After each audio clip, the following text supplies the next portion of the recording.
Welcome to another episode of DD on the Spot. As always, I'm your host, Ryan Johnson. Before I get to our guests here today, I'd like to remind everyone that if you enjoy this content, please give a like and subscribe down below. I'd greatly appreciate it. We have Stacey Naito on the podcast. She's a board-certified physician, an IFBB bikini pro. She also has her bachelor's in exercise science. She's a published author, writer, and she's a brand ambassador. So, she's basically a jack of all trades. She's done so many different things, and we really appreciate having her on. But most importantly, she's our current guest. Stacey, thank you so much for coming on. Well, thank you so much for having me, Ryan. It's great to be a part of this. Oh, absolutely, and we really appreciate having you on. And why don't you, first of all, give us sort of a little bit of a backstory on what inspired you to really make that change and adapt that healthy and fit lifestyle? Oh gosh. Okay. Pull up a chair. um, that's actually an interesting story. I was a relatively active child, but I wasn't like a star athlete or anything. I was involved in gymnastics. I didn't really do team sports. But again, I was a relatively active child. Um, but then when I got to my teens, I went through a bout of anorexia. And at the age of 19, I found myself at 85 pounds, 5 feet, 5 inches tall and 85 pounds. So I was not exactly the picture of health. I was a bag of bones. And there was a precipitating event. I went through a traumatic event. Uh, so without getting too much into that, I just was pitched into anorexia. And then I got to my 20th birthday, and I remember sitting with a celebrity fitness trainer who had become a friend of mine. And he was sitting across from me, and he said, "Okay, I'm looking at you." And he said, "You just turned 20." He said, "You look like a 40-year-old. You have the body of a 40-year-old because you're a bag of bones. You're not taking care of yourself." And it just struck me like a bolt of lightning. I just thought, "Oh my gosh, this is really bad." And I remember thinking right there, it was just like something just snapped. And I thought, you know what? I'm going to show this guy. When I'm 40, I'm going to have the body of a 20-year-old.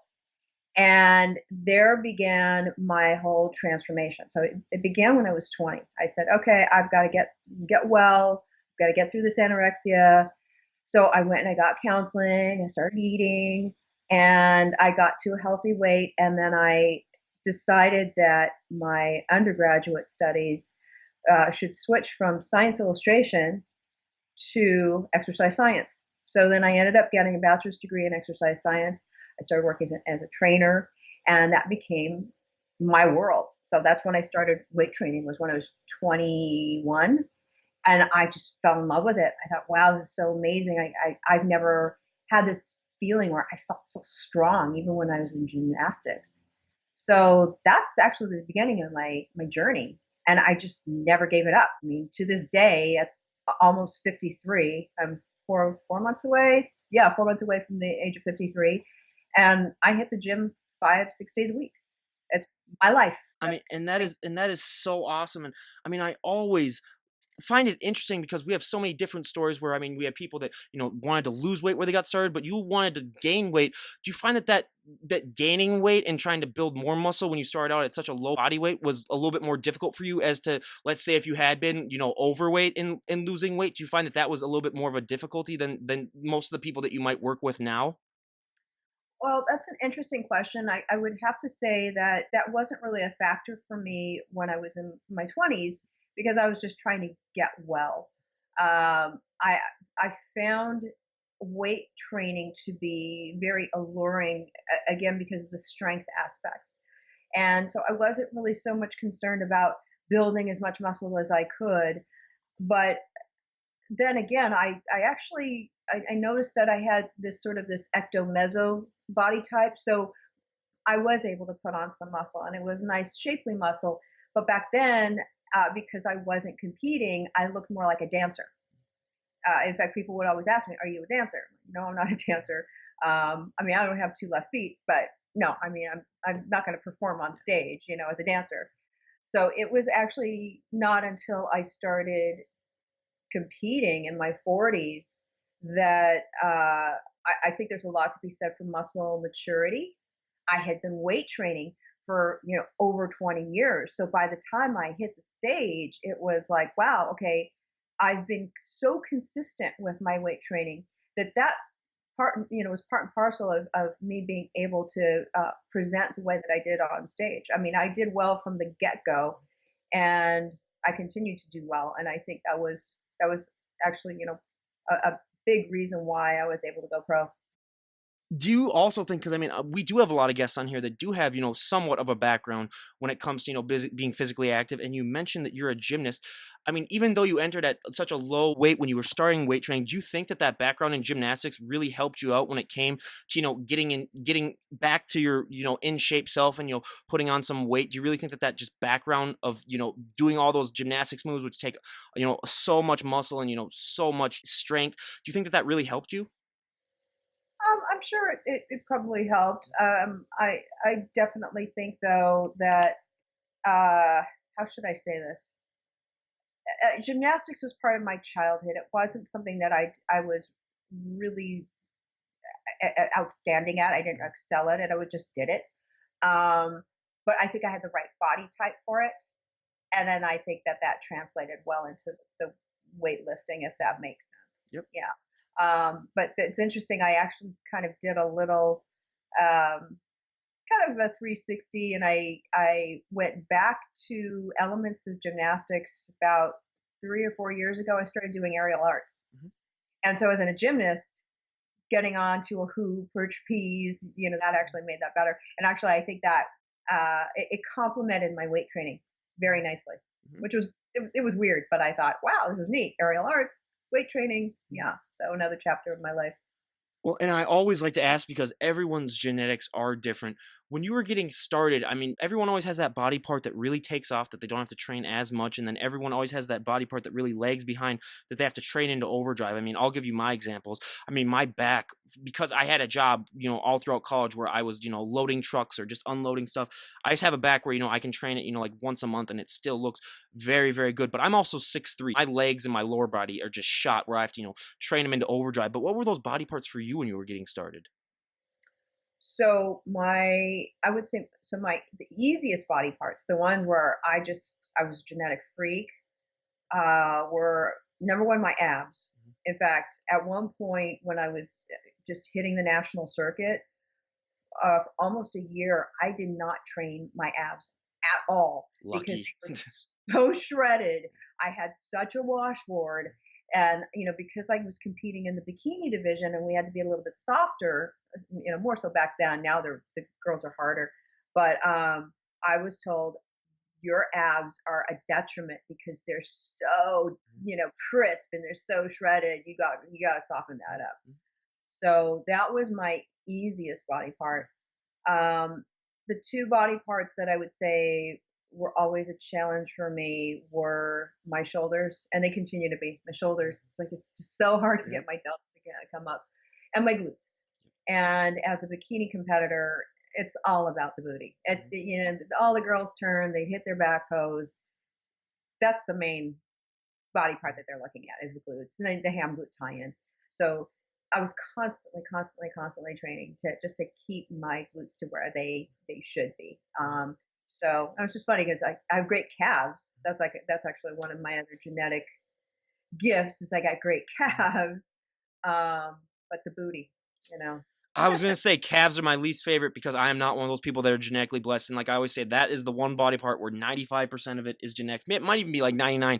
But yeah, we always see that one person that, never trains them a day in their life and then they're just absolutely huge. But yeah, so that is my one pet peeve is I'm just jealous whenever I see that. It's funny, like my calves, like I don't train them.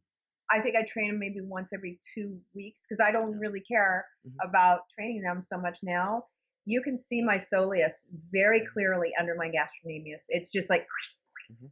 and it's just how it is. Yeah. Now my glutes, to get any kind of contour, I gotta work them like crazy.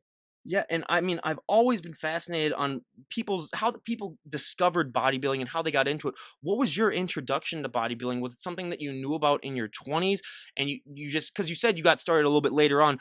How did you decide to enter a competition? Was it just I mean, a lot of our stories are people, they just hear people commenting all the time like you should compete and that finally eventually leads them to, but what was your individual story as to what led you to become a bodybuilder?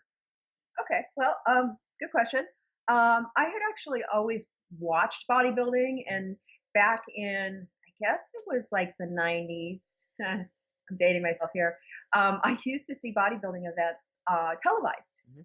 So I was like, oh, cool. I'd watch these bodybuilding shows. And that's really cool. Like this whole thing about Olympia, that's so neat. And I loved watching all the competitors. And um, as I got into I guess the early 2000s, I started hanging out with people who would go to these bodybuilding events, and they would go to fitness expos.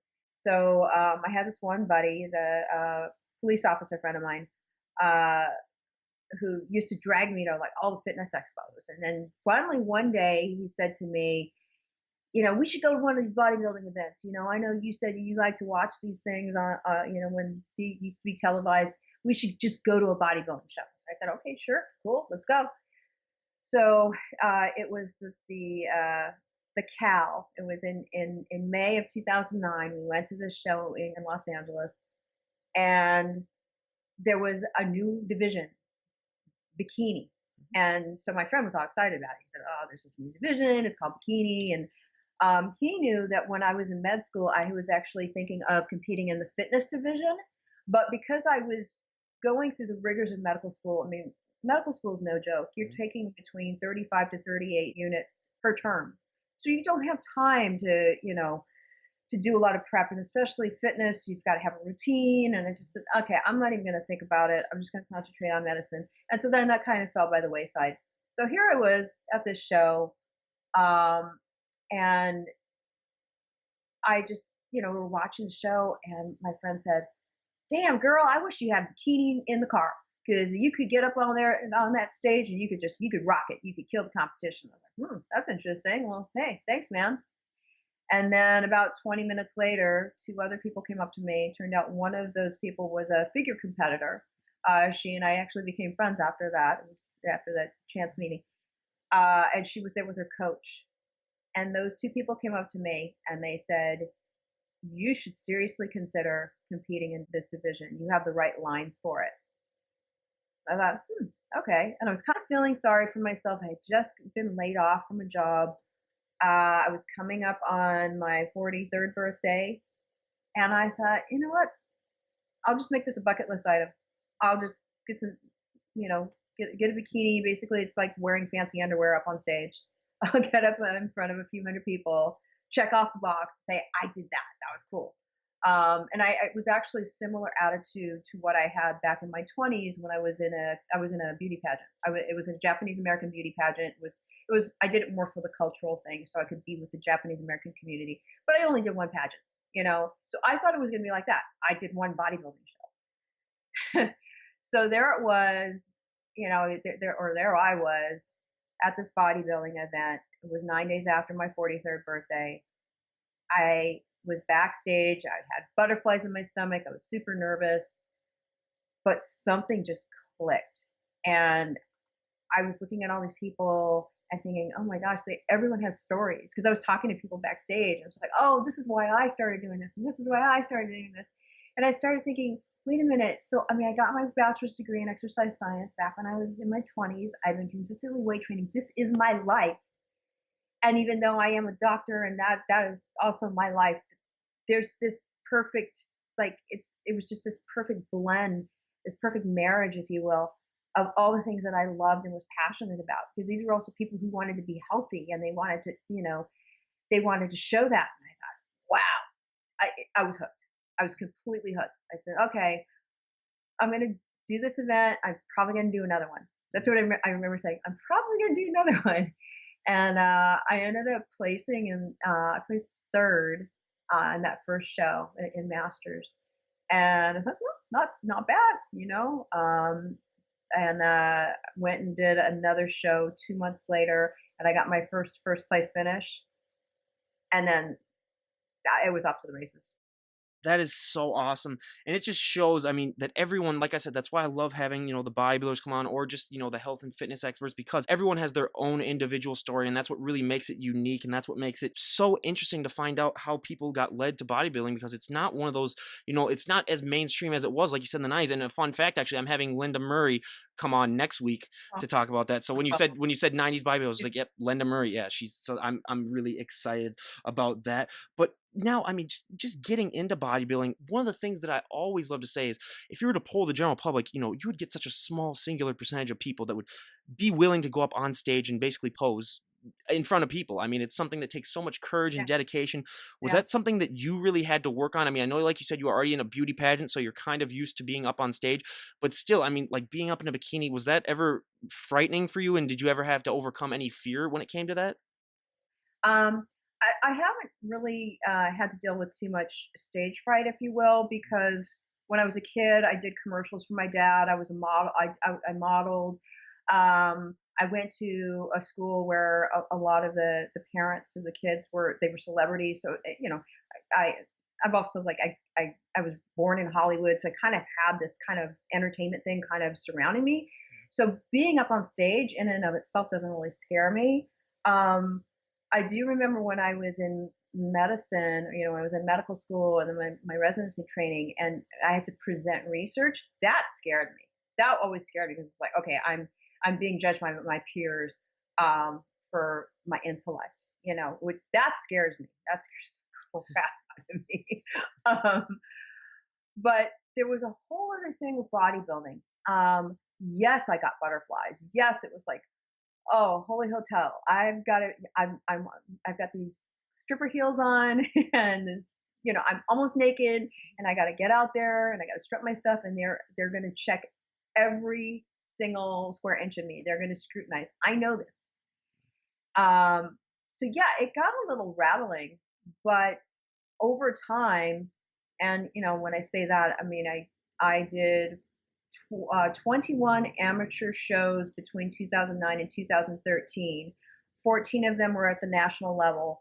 I got my pro card in July of 2013, and then I did 2 pro shows that year, and then 2 pro shows in 2014, and then I hung up my hat after that. But because of all those shows that I did, and because most of them were at national, where you're with the best of the best, the cream of the crop in the whole country, um, I learned very quickly that the more that I allowed myself to get rattled by the other competitors, because that's really easy to do, where you're backstage and you're like, oh crap, she looks so good. She looks like she's going to win it. And you get rattled, right? Because you're thinking about everyone else. Or if I hit the stage and I thought, okay, I just want them to like me. I keep getting a top 5 finish, but I'm still no pro card yet, and all that crap. With each show, I kind of relaxed more and more. And by the time, this is really funny because by the time I hit uh, NPC Team Universe in July of 2013, that was my 14th national show. I had made a decision. I just had this mindset like I'm already a pro in my own, like I'm going to act like I'm a pro because I've done all this hard work. All the fruits of my labor are here. It doesn't matter what they say. And that was the first time. Okay, that was my 21st show. It was my last amateur show. I remember stepping out on that stage, and it was like I didn't care anymore. I was like, I'm not going to worry about the judges. I'm not going to worry about the other girls. As as soon as I got that, it washed over me, and it was like I was dancing on stage. It felt so effortless, and then, bam, first place finish. Bam, first place finish. Bam, overall. And I thought, oh, all I had to do was relax. So, but yeah, it took a long time to get there. And I mean, I love that because we have just a wide variety of how people got their pro cards. I mean, we have guests that are like, yeah, it was just my first show and I just showed up basically and I got it. And I'm like, that's not as good. I mean, and I really appreciate stories like yours because I mean, it really just shows all the hard work and dedication that it takes to just get your pro card. Because it's like you were kind of talking about, like it's just an affirmation of everything that you've done, and it really shows that people are really just saying like, wow, she looks great, she really trains hard. But one of the fun questions that I love to ask is, so what was your go-to post-show meal? um, well, early on, I I used to go to this place called Granville, and I found this dessert that they had. They still have it. It's called the Lickety Split. It's a shareable dessert. It's a gourmet banana split. Oh, that Okay, sounds good. so they slice the bananas lengthwise and they brulee them, so they're like all caramelized, and they put them in a huge martini glass. It's like yay big, and then they put a scoop each of homemade Tahitian vanilla, um, black cherries, and what is it? It's like a Godiva chocolate ice cream, and then they deal port soaked cherries and like all this stuff. And so I would always do that. I kind of got tired of it though. It was weird because when I started competing, all of a sudden I had a sweet tooth, and then it tapered off, and then all I ever wanted were burgers, just the biggest sloppiest burgers. So a big sloppy burger that ended up being the thing. I mean, I always said if I ever competed, I would just rent out a Five Guys for the night and just say, like, here's $1,000, just let me just pig out, and either I'm gonna throw up or I'm gonna pass out, but either way, I'm getting my money's worth. But Yeah. probably the most important question that I love to ask, I mean, the competitors that we have on the show is one of the biggest myths that I think so many people believe, because I get asked this all the time just by friends who watch the podcast, is that so many people don't realize that stage look that the competitors present is not sustainable. You're not going to be able to look like that 365 days out of the year. I mean, we have so many people that have that myth in their mind where they're just like, yeah, these people work their butts off, so they must just look like that year round. And it's just so amazing when they find out, that is not sustainable. But did you ever struggle with that? Just realizing that, like all this hard work that I put months upon months in of just working and just going through a prep, which I mean is a, just a whole different experience in and of itself. Did you ever struggle with the fact that, hey, I'm not going to be able to look this good, all the time? When I was competing, no, not so much. Part of the reason why I didn't struggle with that as much during my competition years was because I stayed pretty close to stage in my stage weight. So, if I can, like, when I got my pro card, I competed at 117. I could be 118, 119 post contest, and I'd be fine. I'm 120 right now. So I'm not one of those ones who balloons up after I compete, post show.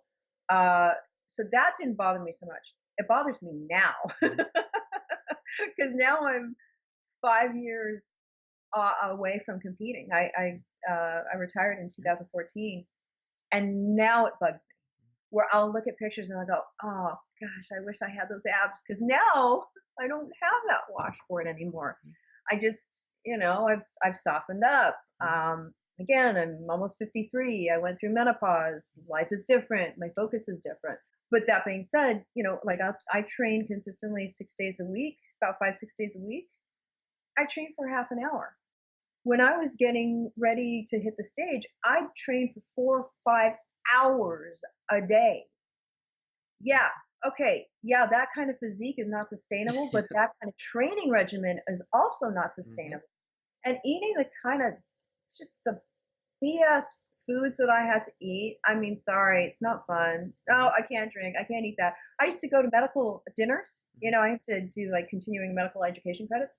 I would go to these dinners at these really nice steakhouses, and I'd have have my chicken and my asparagus in a container and say, "Oh, I can't eat that. Oh, can I package that up? I'll take it to my boyfriend." And it was funny, like back in that day, back in the day when I was competing, even that whole thing about taking it to my boyfriend. The guy I was seeing at the time, he also was competing. He's an IFBB pro, men's physique pro, and so if he was between shows, I could take the food back to him. But if he was competing and I was competing, it was like, oh, the food's just gonna get thrown out. It would just get thrown out. There's so many times when I ask that question and people are just like, it can be difficult, but I mean, just people just don't realize, like you're talking about too, that training regime is not sustainable. I mean, I kind of went through something similar to that. Like I told you before, I never competed, but I had times, weeks where I was, every day I was working out, like 3 hours, and just realizing that, like the body is just not designed to go that intense for that long. So yeah, it's just a big myth that I love to bust. But were you always a physician when you were competing, or is that something that you've recently got, or I mean, ever since you got your bachelor's, is that something that you pursued? So I became a physician in 2001, and did a 3-year residency in family practice, special emphasis in cosmetic dermatology. I've worked as a physician ever since. And that's actually something that has kind of bothered me because I've had followers, fans over the years say, um, oh, well, so, I guess are you a real doctor? Like, hell yeah, I'm a real doctor. I've been working all this damn time. It's not like I just hung it up. No, I've been working this whole time.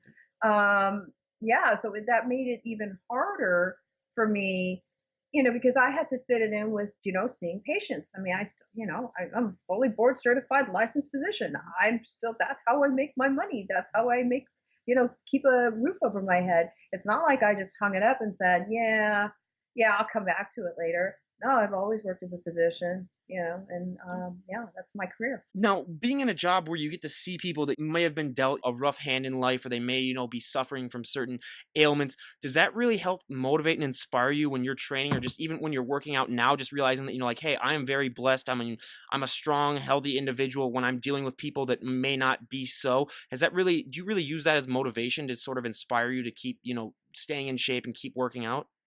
Um, I guess to a certain extent, I would say yes. I think it's more of a fear factor Yeah. because I never want to be like that. But instead of focusing on me and in that regard, what I do is I look at the patients and I say, okay, wait a minute, I'm definitely not where they are. Maybe there's a way that I can help them and inspire them not just as a physician, because actually, truth be told, a lot of us doctors, what we deal with is we deal with patients who are non-compliant. They don't listen. They don't, it doesn't, like, I can say, you need to do this, that, and the other, and they go, eh. But when I say, hey, no, I think you need to do XYZ, and I'm a fitness professional, and this is part of the reason why I'm telling you to do this, they pay more attention. Because they'll look at me and they go, actually, you walk the walk. You actually are fit and healthy. So I'm going to believe you, doc, more than I'm going to believe the doc who's, eating Doritos and is, 100 pounds overweight and is smoking out in the back of the building. So yeah, it's just very, very interesting. I use that as a tool. I use my fitness background coupled with my medical background to inspire others. Mm-hmm. And yeah, so maybe they'll come on to the the healthy train with me. Yeah. Because I'm not going to go where they are. Mm-hmm. Oh, yeah, 100%. And I always love to ask because we hear so many times, that you see these stories on Instagram, you see these stories on other places of, people who make these fitness transformations. And, we always see about how it feels like for the individual person. But what does that feel like for you? I mean, when you're, telling someone, like, hey, you need to really get into shape, and you're really being an inspiration to them, and then they adapt that lifestyle and they get, healthy and strong. What is that feeling like for you?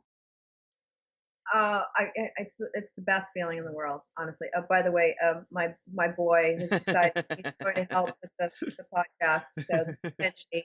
Awesome. Has its own Instagram. Yep. I'll leave a link to his Instagram down below, everyone. Okay, cool. Yeah, yeah. Burmese cats are great. Yeah. Yay. Yeah. Yeah. I don't know what to say. I mean, just Yeah. I mean, yeah, because I just love to ask that because so many times you don't really get a picture of what it feels like for the person that did the inspiration, what it feels like. But yeah, I mean, I just always say it's just so inspiring to have people, especially with the current, obesity crisis that's going on. I mean, I have all these people come on and, try to talk about how they would fix it. But what do you think is a good way that people can just get started in adapting a healthy and fit lifestyle and just take that first step? well, I think that the most important thing is to stop making excuses. Stop procrastinating. Um, One of the best, I guess, sayings, or I mean, I've seen it on a meme. You said you would do it Monday. Well, today's Monday. Okay. You know, Another good one is someday is not a day of the week. So instead of pushing it off, oh, well, I can't do it this week because and this and that, like, cut the crap, just do it, make a decision. If you really are sick and tired of being sick and tired, then just make a decision that you're going to change your patterns, because obviously the pattern that you're in right now isn't working. So something has to change. So I think that's probably the first and most important thing. I think it's also important to have role models, and I really believe in vision boards. I'll tell patients and clients to put together vision boards, get pictures of people who have the bodies and that they aspire to have, people who have the lifestyles that they aspire to have. I mean, the sky's the limit. Body, mind, spirit. You can create all your goals and aspirations for your finances, your relationships, everything. It's just all in how you think about it. Things. Yeah, I couldn't agree more with that. And now also, I mean, on top of all these things that we've already listed that you've done, you're also a published author and writer. What inspired you to get into writing? Oh, I've always been a writer. I mean, for the time I was in high school and I was encouraged to write, I had a certain amount of talent, and my AP English teacher, who was also my poetry workshop teacher, and I took so many English classes with him. He said, you have some talent and you should continue to write. So I've always written. I mean, I'm a published medical researcher, so I've written, those types of articles. And then when I got into, the fitness and bodybuilding world, when I started competing, it was just, there were opportunities which uh, were made available to me. So I thought, okay, yeah, I'd love to write. I'd love to, you know, uh, get information out there and share my experiences and share my thoughts and share my feelings. So yeah, I really do enjoy writing. It's a good creative endeavor. What do you think has been your favorite topic that you've covered in your writing? Hmm. My favorite. I absolutely love talking about empowerment. I love lighting a fire under people's asses. Mhm. Well, It's and great. it's really fun then that it's International Women's Day then, or it's really Yeah. it really paints a picture that comes to that. So how important to you? I mean, talking about empowerment, how has that really played a big factor in your life? Because another thing that also comes with working out that I always love to bring up is, I mean, it affects women, I think, so much more than it does men. It's the confidence boost that really a lot of people can get. And it's one of those things that you can take from, that healthy and fit lifestyle and you can adapt it to everything in your life. How has that empowerment and how has that confidence boost really impacted your life from all of the times that you've been working out, getting that healthy and fit lifestyle? Well, I guess I have to turn to competing because that's what really kind of shaped the last, gosh, what, 10 years of my life. Um, as I was going after that pro card, that whole can do attitude, it kept growing and growing. And then, of course, when I got my pro card, I was like, holy crap, I did it. I did it. I slayed the dragon. I did it.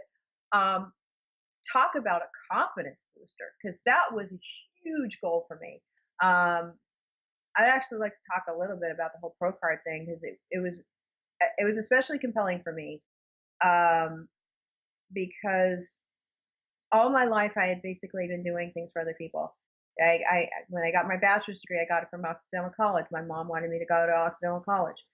When I told my mom I wanted to be a doctor at the age of 8, I told her I wanted to be a doctor.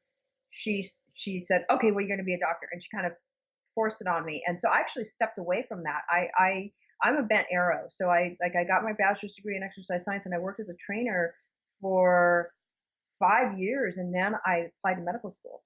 So I didn't go to medical school straight from my undergrad. So I kind of did it for my mom. I kind of did it for me, but I kind of did it for my mom too. When I got married, and then I got divorced, but when I got married, I kind of did it for my mom and my dad because I wanted them to be happy. That, oh, she's supposed to get married. When I started competing, that was the one thing, and I'm gonna get a little. It's like it still even affects me. It's the one thing that I did for me. I did that for me. And so when I got my pro card, I mean, it was so meaningful for me, and I really saw that I was able to reach the stars. It was a huge deal for me. Yeah. So once I reached that pinnacle, I thought, all right, well, now I got that done. Now what else can I do? So it kind of opened up my whole world. So now I feel like, yeah, I can do it all. So what else? What other big goal can I go after? Yeah. Absolutely. I can talk endless times about, like even for me, how it inspired me to talk to people that I normally might have never talked to. Just, just feeling good about yourself. And that's something that's so important. I mean, in this day and age, I always like to say with social media, where, I mean, just going online can be depressing for so many people, but just, just any way that you can get that extra added confidence boost, I mean, can be so awesome. But I love to ask, as someone who, has been in the fitness industry, I mean, whether or not you competed, but working out wise, I mean, like you said, you got started, in the 90s. How has the fitness industry, in your opinion, evolved from where you started to where it is right now?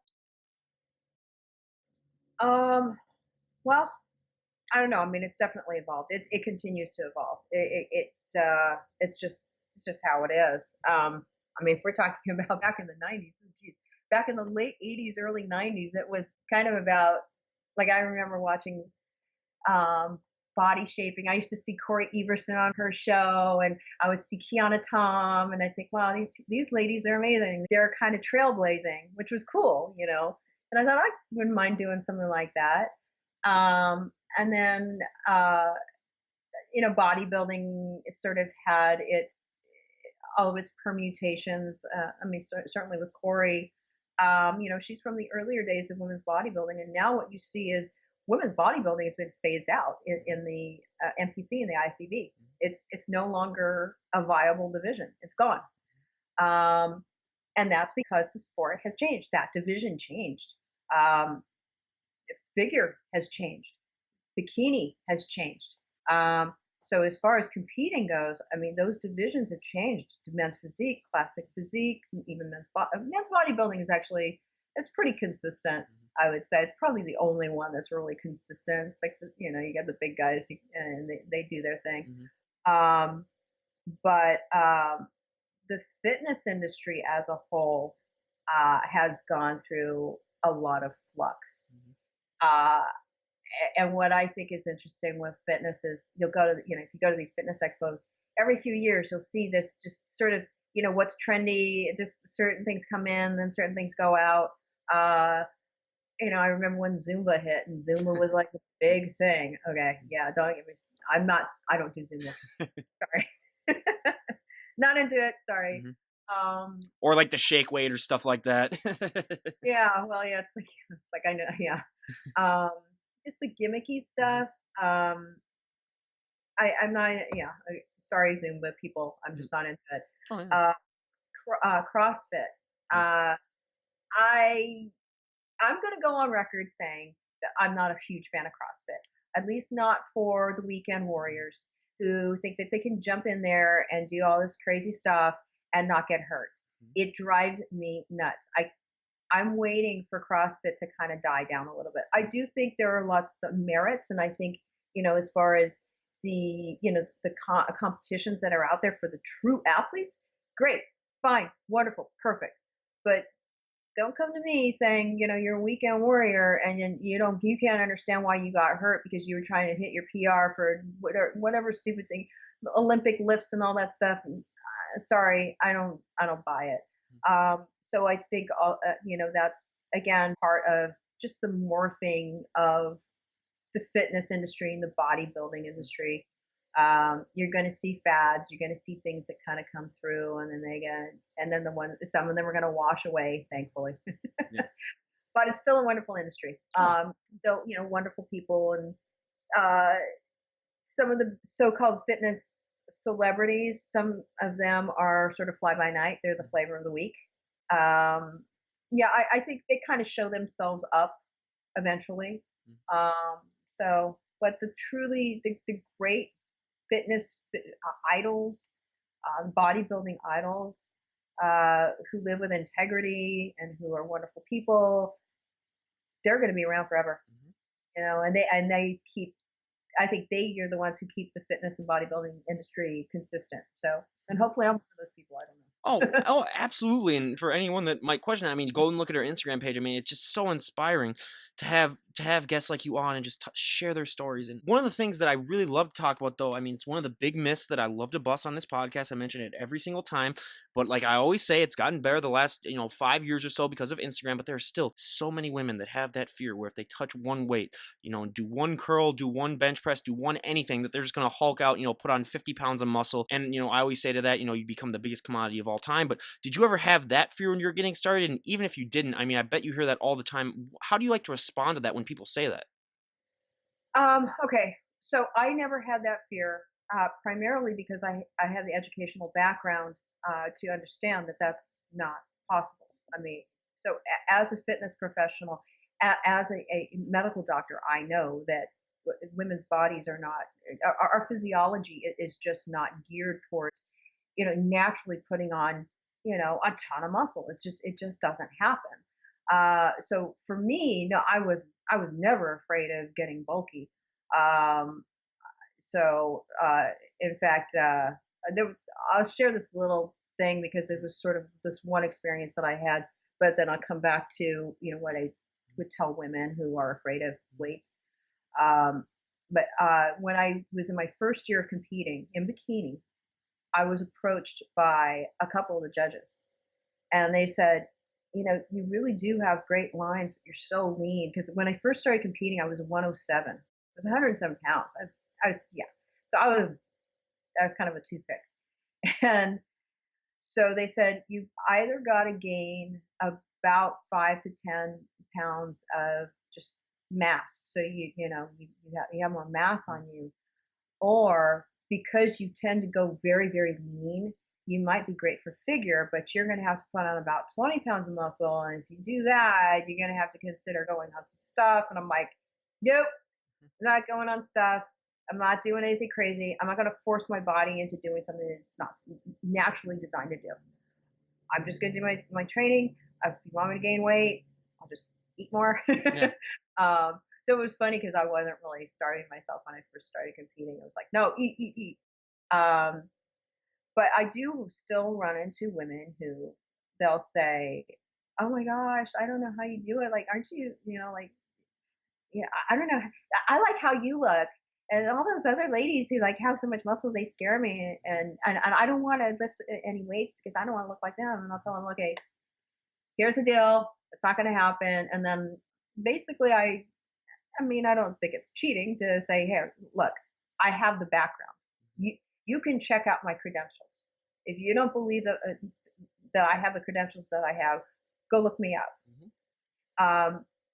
But I guarantee you're not going to bulk up. And then just kind of reason with them. And I mean, it's sort of sinks into some people's heads. I've also written articles about it. Yep. So Yeah, and I mean, I highly recommend anyone go and check that out if they're interested. And I always love to tell the story of like when I was in college, getting bigger and stronger. One of the positive things, there were so many positives I should actually say, but one of the negative things is that I mean, there's so many times where I've had so many friends that were girls that were just like, I want to go to the gym with you, and I'm seeing that you're getting bigger and stronger, but I'm just afraid I'm going to get too bulky. And then finally one night I just told him, I said, look, the amount of weight that you carry in your purse when we go to like clubs or when we go out to eat weighs more than 90% of the dumbbells in the gym, and you are not getting an ounce of muscle from lugging that thing. I mean, they all had really heavy purses. Like, I don't know if they had dead bodies in there or what they were doing on the side, but yeah, I always tell them, I was like, just try it. And then they tried it and then they really enjoyed it. So I mean, I just always love just telling people, it's like, what is the worst thing that's going to happen? You're going to get healthier. I mean, it's one of those things that I just love to say. But these are two sort of fun questions that I like to ask, as we get close to wrapping things up here. But one of the things that I did find out when I was getting bigger and stronger, I mean, the one negative thing for me, other than, people just not knowing the basics, is that you're going to get asked to move a lot of people's furniture. You're going to get asked to open a lot of pickle jars. I mean, I'm still at home with my parents for the next couple of months before I move out. And every time they bring on groceries, I mean, I basically have to lift the car into the driveway. Has that been a similar experience with you where, I mean, you basically, just because the way that you looked, I mean, especially when you're competing, but even now, people just assume that you can do favors like that for them? yeah, actually, it's pretty funny. Like I'll have people say, "Oh, you look strong. You're like, like, oh, groceries." Yeah, I they never offer like, "Hey, ma'am, would you like some help to your car?" I don't do that. I go to Petco and I get these big 40-pound bags of the pellets, like the wood chip Yep. litter, and I get like 3, 4 bags, and it's like I don't see anyone like helping me. Like, hey, I'm petite. I'm Mhm. 5 feet 5 inches tall. I'm fine. I'm like I'm a waif, and they're like, nah, she can handle it. And then also I'm really good friends with one of my ex-boyfriends, who the guy who competed, Mhm. and what he will do is like, it's like he's over and like I'm going to move something. And he's like, yeah, she's got it. Yeah. Like, dude, like you're you're an IFBB pro too. Like, why don't you like you outweigh me by like 80 pounds? Like, can you help me with this? And he's like, yeah, she's got it. Oh yeah, I mean, I always say for me, I mean, like being that as 6'3" like I am, I mean, it's a double edged sword because you're gonna get asked no matter what. But yeah, it's definitely one thing that you definitely have to adjust to is that people's just perception changes. But one probably my favorite question that I ask on this podcast, and again, it's a multi-million-dollar idea for anyone out there that's interested. But when it comes to clothes for fit women or women with muscle, I always like to say, I mean, men have their own problems when it comes to clothes if they're really muscular, but women all as well. I mean, one of the things that you said, I mean, really, I think might help you a little bit is that you have trouble growing your shoulders. Because I always say, like, if you have big, broad shoulders, dresses aren't your best friend. I mean, we have some people on here who just naturally just have huge shoulders, and I was like, okay, well, then that must be a struggle. But then, like, jeans are another thing that we have all the time because if you have, a big lower body and a small waist, Mm. jeans aren't meant for that. So, what have been some ways that you've been able to compensate for the fact that your clothing options can be limited just based on the amount of muscle or just based on the size that you have?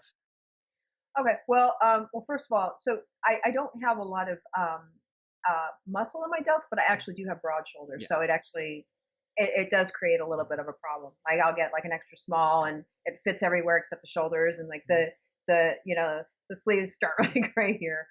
Um, but how do I deal with having a more well muscled body? What I do is I wear leggings Mhm. forever. Leggings, like workout leggings. I mean, I'm wearing leggings right now. Mhm. Less body wear.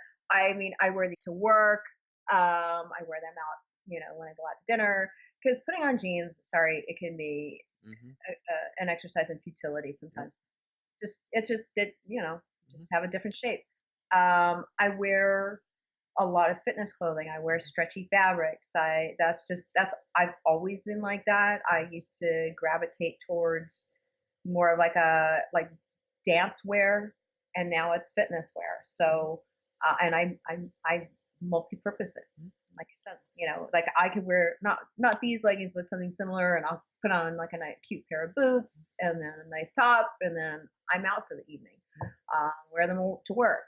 I've even in the urgent care, I'll wear these leggings, but because I wear a doctor's coat, they can't tell that I'm wearing Yep. leggings because I can't really show that. Mhm. Like, it's like I can't show my ass, Yeah. So I gotta like I'll wear the long coat and then Mhm. it's fine.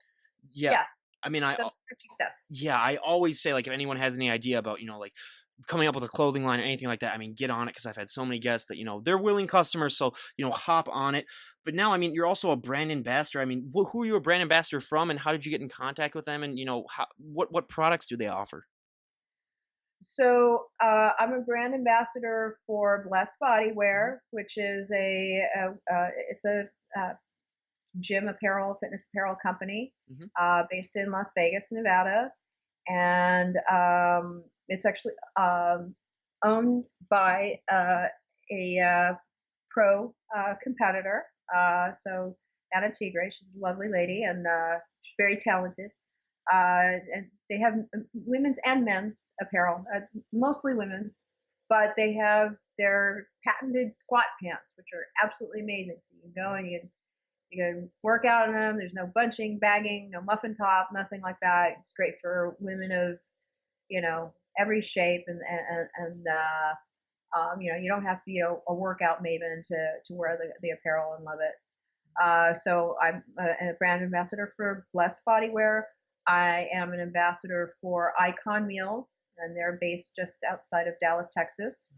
Mhm. Fantastic meal service company. So you order prepared meals from them. They do custom meals. They have their signature menu that changes once a week. You can do custom breakfasts, proteins by the pound, carbs by the pound. They've got this wonderful protein popcorn, iconic cookies. Um, Probably missing something. They've got a high protein bread. It's 15 grams of protein per slice, and it's delicious. Mhm. Yeah, but wonderful, wonderful company. So those are the two main companies that I work like steadily with. Um, and then there are other companies that I'm also a brand ambassador for. Hot Logic. I just started working with a skincare company, Revival Labs. They have a whole slew of products. They actually have like 6 or 7 different product lines. I work with hair care companies. I work with some beauty stuff now, and then also things like back braces. So more on medical lines of things. I just love working with really good brands where if I believe in the product, if I think the product is effective or it's of exceptional quality, I love to stand by it. But I'm not going to BS it. I'm not going to stand by a product Yep. that I don't like. Mhm. Yeah, That I again, I'll leave a link to all that stuff down below. I'll find that stuff and leave a link, and anyone can go and check that stuff out. And now I like to ask these 3 final questions before we wrap things up. So now, if you had the all-knowing power, I mean, if someone came up to you and said, Stacy, you can change one thing about the health and fitness industry, and everyone will go along with it, what would be one thing that you would like to see change about the industry as a whole? I think if there was one thing that I could change about the health and fitness industry, it would be that they would just stay away from all the gimmicky crap that doesn't work. That would just completely be eliminated.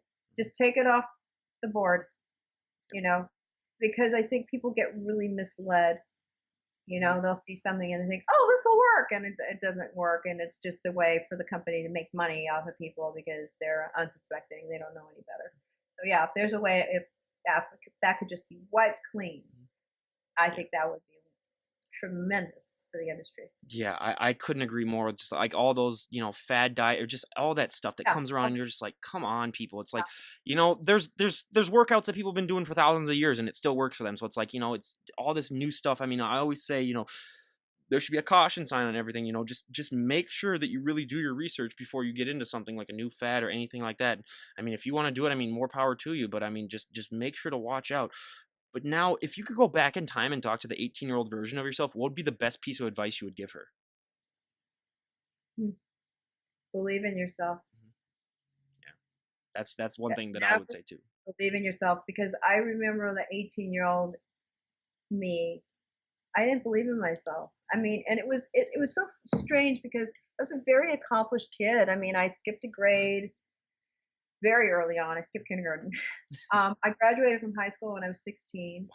It's a really smart kid. I mean, and I had all these aspirations, but I just started to go through this whole road of self doubt, and I just didn't know. I didn't know, and then and then I had a couple of bad things happen to me, and then I went into the anorexia, and yeah, believe in yourself Yeah, because yeah, I would say, hey, look at me now. yeah. Look No, at where absolutely. you Yeah. know. Come on, kid. Mhm. Quit this crap, and yeah. Yeah. And now, lastly, I mean, I know that we've already sort of talked about, brand ambassadors, but is there anyone else that you would like to give a shout out to before we wrap things up? Um, no, I'm just gonna proclaim my love once again for Icon Yep. Meals and Less Bodywear. They're wonderful companies. I I just I'm very very very blessed. Um, yeah, I would just leave it at that. Well, and again, you guys, I mean, I'll leave a link to all of that stuff down below. And again, Stacy, we cannot thank you enough for coming on the show. I mean, it was really just so great to talk to you and hear your own story. I mean, like I said, I love having people come on and share because not everyone's story is different. And we wish you nothing but the best of luck in the future. Again, I'll leave a link to her Instagram page. You can go and follow her there. And like I said, you'll be inspired to get off the couch and stop eating all those Twinkies and, really, make a change and adapt that healthy and fit lifestyle. But again, you guys, go and give her a follow. I highly, highly recommend it. And Stacey, thank you again so much for coming on. I really appreciate it. Yeah, thank you so much for having me. I really really appreciate it as well. And like I said, everyone go and give her a follow. Links to everything down below. And this is Ryan Johnson, DD on the spot, signing out. Have a great day, everyone.